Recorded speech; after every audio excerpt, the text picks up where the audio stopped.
दशहरा, जिसे विजयादशमी के नाम से भी जाना जाता है, भारत के प्रमुख त्योहारों में से एक है। यह बुराई पर अच्छाई की जीत का प्रतीक है।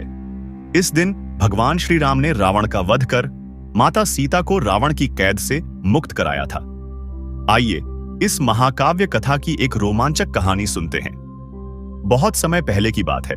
लंका का राजा रावण अत्यंत शक्तिशाली और विद्वान था। उसके 10 सिर थे, जो उसकी बुद्धिमत्ता और शक्ति का प्रतीक थे। लेकिन उसके अहंकार और अत्याचारों के कारण पूरा संसार भयभीत था। रावण ने छलपूर्वक माता सीता का हरण किया और उन्हें लंका ले गया। इस घटना से भगवान श्री राम, जो माता सीता के पति थे, अत्यंत क्रोधित और दुखी हुए। उन्होंने अपने भाई लक्ष्मण और वानरराज हनुमान के साथ सीता माता को मुक्त कराने की प्रतिज्ञा ली। राम ने वानरों की सेना तैयार की, जिसमें राजा सुग्रीव, अंगद, नल, नील और हनुमान जैसे महान योद्धा थे। पूरी सेना ने समुद्र को पार कर लंका पहुंचने के लिए विशाल पत्थरों से एक पुल का निर्माण किया, जिसे राम सेतु कहा गया। इस पुल के माध्यम से राम और उनकी सेना लंका पहुंचे और रावण को युद्ध के लिए ललकारा। लंका के मैदान में भयंकर युद्ध छिड़ा। रावण की विशाल सेना, जिसमें कुंभकर्ण, मेघनाथ जैसे पराक्रमी योद्धा थे, राम की सेना से भिड़ गई। एक एक करके रावण के सभी पराक्रमी योद्धा वीर गति को प्राप्त हो गए। अंततः रावण स्वयं युद्ध के मैदान में उतरा। उसका क्रोध और प्रतिशोध देखकर धरती और आकाश कांप उठे। रावण और श्री राम के बीच घोर युद्ध हुआ। रावण अपनी मायावी शक्तियों का प्रयोग कर श्री राम को हराने का हर संभव प्रयास कर रहा था। लेकिन राम ने अपनी अडिग शक्ति और विवेक से रावण की सारी चालों को विफल कर दिया।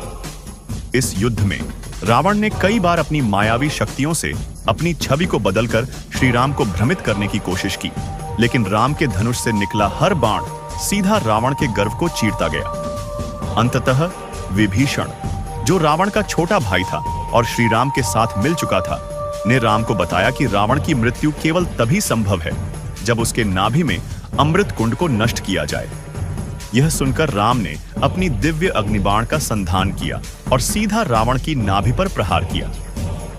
जैसे ही वह बाण रावण की नाभि में लगा, उसका शरीर कांप उठा और उसकी सारी शक्तियां क्षीण हो गईं। रावण जोर से चिल्लाया और धरती पर गिर पड़ा। उसके गिरते ही पूरा लंका अंधकार में डूब गया और उसके 10 सिर एक एक कर धरती पर गिरने लगे। यह दृश्य देखकर लंका के सभी लोग हतप्रभ थे। राम ने रावण का अंत कर बुराई पर अच्छाई की विजय की घोषणा की। माता सीता को मुक्त कर राम ने अपनी प्रतिज्ञा पूरी की और सत्य, धर्म और न्याय की स्थापना की। उस दिन से हर साल दशहरे के दिन रावण के पुतले का दहन किया जाता है, ताकि लोग यह याद रखें कि अहंकार और अधर्म का अंत निश्चित है। यह कहानी हमें सिखाती है कि चाहे बुराई कितनी भी ताकतवर क्यों न हो, अच्छाई और सत्य की जीत अवश्य होती है। इस प्रकार दशहरा का पर्व हमें रावण के अंत की इस महान गाथा को याद दिलाता है और हमें जीवन में सत्य, धर्म और न्याय के मार्ग पर चलने के लिए प्रेरित करता है।